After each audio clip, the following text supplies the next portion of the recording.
Thank you for watching The Royal We. My name is Kevin. We're going to talk about anger in this video because anger is one of the most misunderstood emotions of human nature. And we have been conditioned to believe a lot of things about anger. Parents discipline you to teach you that anger deserves to be punished. Teachers teach you to believe that anger will make you fail. Doctors will inform you that anger leads to high blood pressure, heart attacks, and strokes. Pastors will preach that anger will take you to hell. It's no wonder when you come out of an abusive relationship that you wrestle not with the narcissist, but with your own anger. You can really feel like you deserve to be punished as a result of your anger. You could feel like you are the failure. You could feel like you are going to have a heart attack and anxiety and a stroke and high blood pressure. And you can feel like you are going to hell. Now, just because you experience anger does not mean that you are a narcissist.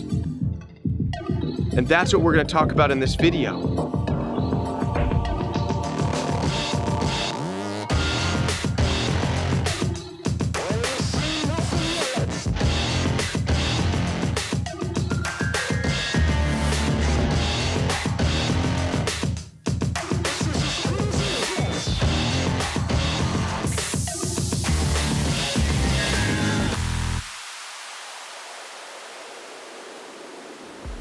Now, the Royal We has three basic principles for understanding anger. The first principle is that anger can produce good things. Now, I've made videos about this. I'll put the links down below. But to summarize them, it basically suggests that anger processed the right way can turn into righteous indignation. Righteous indignation can turn into a voice, a movement, taking a stance, and setting boundaries that are healthy in your life.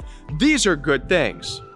The second principle is that anger can produce bad things. Just turn on Crime Watch Daily. Watch some of those videos and you can witness the horror of anger in all of its bad ways.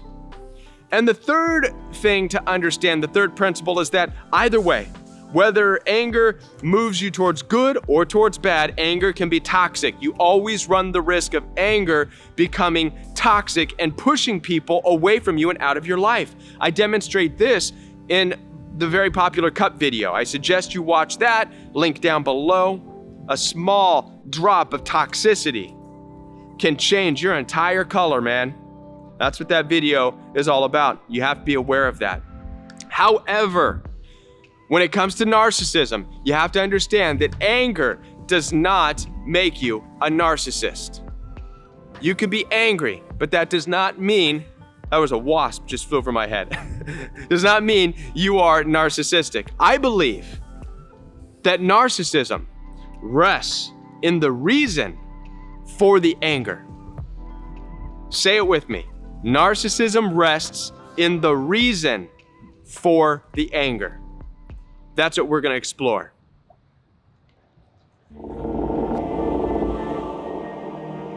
Let's say that you're out having a fantastic day. The sun is shining, you're really enjoying your time, it's beautiful out.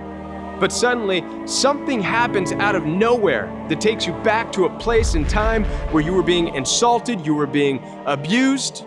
It's a trigger. You try to shake it off and go about your day.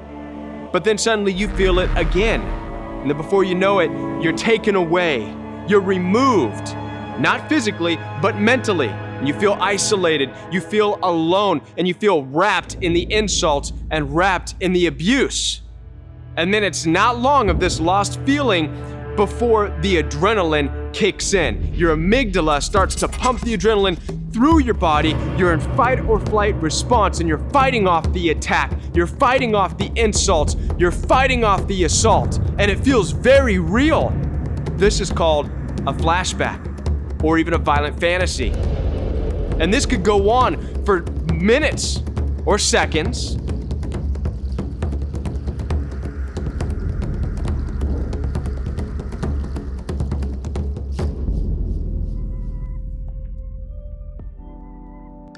That's a very dark place to be. It's a very dark part of anger. It's called a flashback. It's typical of CPTSD, coming out of abuse or any kind of trauma. And it's enough to make you feel like you're crazy, like there's something wrong with you. And I think it's important for us to talk about what makes your anger different from that of the narcissist's anger. You see, in your fight and in your anger, you're trying to fight for something. You're fighting for peace. You're fighting for a resolution to the problem. You're fighting for justice. You're fighting for love. You're fighting for these things, not against them. And now this is what separates you from a narcissist, because the narcissist is on the opposing side. The narcissist is fighting against these things. They're fighting against you. The narcissist is fighting against peace, against justice, against equality. The narcissist is fighting against love. You are gonna fight in life. That's part of it. But what are you fighting for? And does it belong to you? That's a good thing to understand. That's a side note on this video. I hope that I've inspired you, given you some insight into your anger, to why your anger is not narcissistic, and hopefully help you to understand that it's okay to let go of what does not belong to you. Stop fighting for. You often hear that in relationships. I'm gonna stop fighting for this relationship. Well, if you're fighting with narcissists, chances are you're fighting for the relationship, and maybe it's time to stop. Maybe it's time to stop fighting for that. Find something else to fight for, something that can really be yours. Thank you for watching. Hit the like, hit the subscribe, and we'll be back with more videos right here on The Royal We.